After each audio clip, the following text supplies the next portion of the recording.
میں نے یہ کہا ہے کہ یونائیٹڈ نیشن سیکورٹی کونسل کا ریزولوشن ہے 1373. اس میں یہ خاص طور سے کہا گیا کہ کوئی اسٹیٹ کرمنلائزیشن کو فائنانس نہ کرے اور کسی بھی طریقے سے ٹیررزم کو سپورٹ نہ کرے، سیف ہیون نہ دے. تو پاکستان برسوں سے اس ریزولوشن 1373 کا وائلیشن کر رہا ہے. دوسرا، اگر آپ یونائیٹڈ نیشن کا آرٹیکل 51 پڑھیں گے، یہ ہم کسی اسٹیٹ کو دوسرے اسٹیٹ کے خلاف سیلف ڈیفنس میں ایکشن لینے کا اختیار دیتا ہے، اور اس میں ایک ورڈ ہے بیلیجرنٹ ریپرائزلز، اس کو ہم استعمال کرنا چاہیے، میں نے کہا. اور تیسرا یہ کہ ہمارے سمویدھان میں آرٹیکل 355 ہے جو یہ کہتا ہے کہ یونین پر ایک ڈیوٹی ہے ایکسٹرنل ایگریشن سے اسٹیٹس کو بچانے کے لیے. تو یہ تینوں چیزیں ہیں سرکار کے سامنے، اور وہ جو مناسب سمجھتے ہیں ان ٹیررسٹ گروپ کے خلاف، جس دیش میں ان ٹیررسٹ گروپ کو پناہ دی جا رہی ہے، مدد دی جا رہی ہے، ان کو کوئی طاقت دی جا رہی ہے، ان کے خلاف ایکشن لے سکتے ہیں. چوتھی بات یہ ہے کہ انٹرنیشنل لا اس بات کی اجازت دیتا ہے کہ ہم نیول اور ایئر بلاکیٹ کریں پاکستان کے سیلف ڈیفنس میں، اور سینکشنز لگائیں پاکستان کے اوپر، خاص طور سے آرمز سیلز میں. اس کے بعد میں نے یہ کہا کہ وہاں پر میڈوز میں آخر کیوں CRPF نہیں تھی وہاں پر، کیونکہ میں نے پوچھا ہے کہ جنوری میں CRPF کے 2 یونٹ کو ہٹا لیا گیا تھا وہاں سے.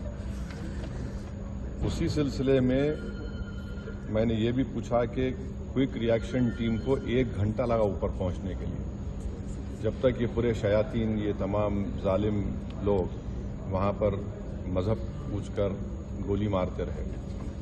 اور 2000 میں وہاں پر ایک ننوان کیمپ ہے پہلگام میں، وہاں پر بھی 30 یاتریوں کو مارا گیا تھا، اور اس میں ایک کمیٹی بنائی گئی تھی لیفٹیننٹ جنرل JH مکھرجی کی.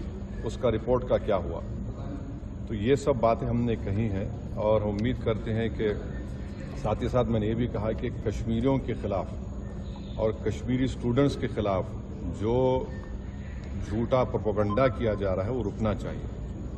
اور اگر لوگ سوشل میڈیا میں یا TV چینل کے کوئی اینکرز ہیں، یہ بھی میں نے کہا اگر وہ ہندو مسلمان نفرت میں اضافہ کریں گے تو وہ لشکر طیبہ مسکرائے گا ان کے اوپر، پاکستان مسکرائے گا ان کے اوپر. آپ اس طرح سے کسی ایک سمودائے کو جو اس باعزت اس ملک کے شہری ہیں، اور مسلمانوں کا اس سے کوئی تعلق ہے نہ کبھی رہے گا، یقیناً ہم مان رہے کہ ان دہشت گردوں نے کسی کا ریلیجن پوچھ کر ان کی جان لی، وہ کنڈیمنیبل ہے، میرے پاس تو الفاظ بھی نہیں ہیں. مگر اگر آپ اس کے جواب میں اگر یہ کریں گے تو پھر ہم ان لوگوں کو طاقت بخش دیں گے جو انہوں نے اس طرح کا ٹیررزم کیا. اب یہ سرکار کے اوپر ہے، اور ہم نے انڈس واٹر ٹریٹی کے بارے میں یہ کہا کہ بہت اچھی چیز ہے کہ ہم نہیں بول دیے، مگر آپ بتائیے ہم پانی کہاں رکھیں گے؟ پانی تو کہیں رکھنا پڑے گا نا آپ کو.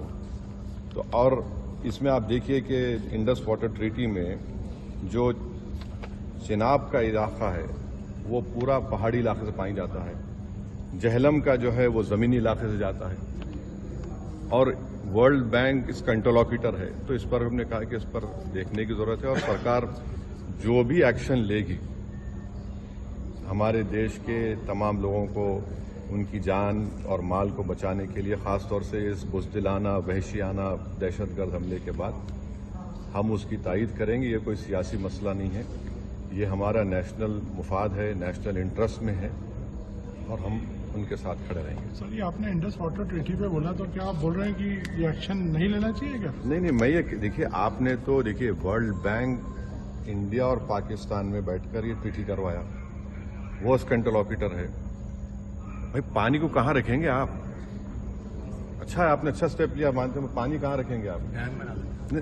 آپ بھائی ڈیم بنائیے نا. اسٹینڈنگ کمیٹی تھی، اس نے بھی اس کو کہا تھا کہ ان کو نہیں، اب وہ سمجھ جائیے. میں نے یہ کہا کہ آپ نے لیا ہے جو steps cabinet committee on security میں لیا آپ نے، ٹھیک ہے، مگر ورلڈ بینک انٹرلوکیٹر ہے اس کا، تو وہ بھی دیکھیں، انٹرنیشنل لا سے دیکھنے کی ضرورت ہے.